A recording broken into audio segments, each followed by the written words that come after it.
Assalomu alaykum, hurmatli yurtdoshlar hamda brifing ishtirokchilari. Guliston tumani madaniyat bo'limida amalga oshirilayotgan ishlar to'g'risida qisqacha ma'lumot berib o'taman.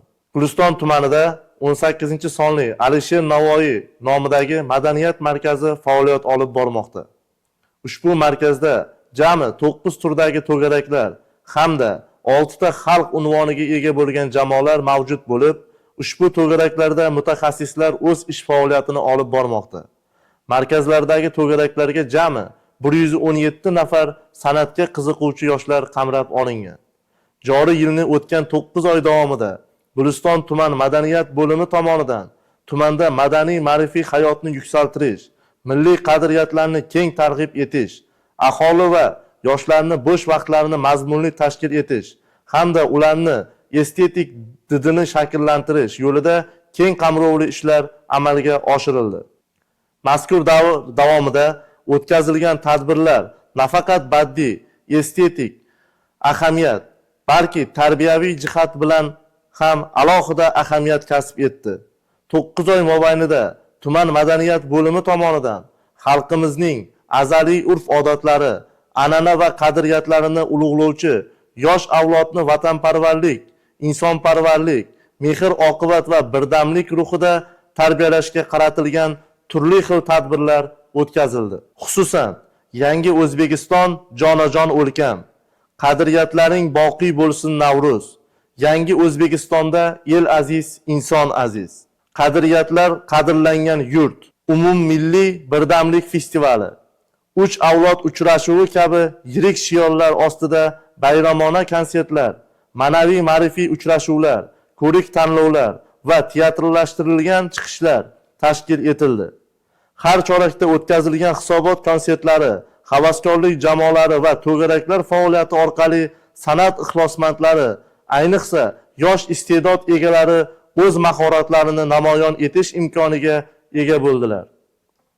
Xususan, O'zbekiston Respublikasi Prezidentining 2022-yil 2-fevraldagi PQ 112-sonli qaror ijrosini ta'minlash maqsadida tumandagi 33 ta umumta'lim maktablarda Turon maktab teatri tanlovi, Iqtidor maktab ansambli kabi ko'rik tanlovlarda qatnashgan o'quvchilar o'z sahna chiqishlari, musiqiy va badiiy ijrolari bilan keng jamoatchilik e'tiborini qozonib, estetik didini oshirishda muhim qadam tashladilar.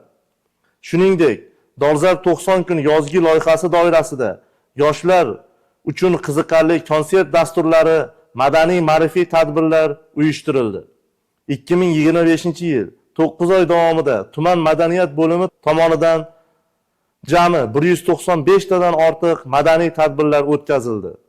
Ularda umumiy hisobdan 20.500 nafardan ortiq aholi faol ishtirok etdi.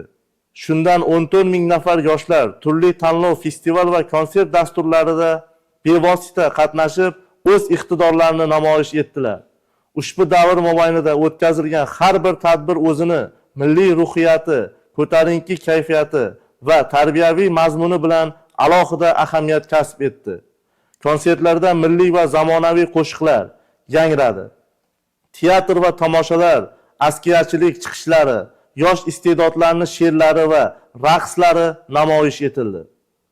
Tomoshabinlar qalbiga ezgulik, mehr-oqibat va g'urur tuyg'ularini singdirishga xizmat qilgan bunday tadbirlar aholini madaniy hayotini yanada yuksaltirishga xizmat qildi. Xulosa o'rnida ta'kidlash joizki, Guliston tumani madaniyat bo'limi joriy yilning 10 oy davomida o'z faoliyatini izchil va samarali tashkil etilgan deb umid qilamiz. O'tkazilgan tadbirlarda ko'lami, qamrovi va mazmunidan kelib chiqib aytish mumkinki, ular tumandagi ijtimoiy ma'naviy muhitni mustahkamlash, milliy qadriyatlarga bo'lgan hurmatni oshirish, yoshlar ongida vatanparvarlik va yuksak ma'naviy tarbiyani shakllantirishda muhim o'rin tutdi. Bo'limning faoliyati kelgusida ham izchil davom ettirilib, yangi tashabbuslar va loyihalar orqali tumanda madaniy ma'rifiy hayotni yanada yuksaltirishga qaratildi.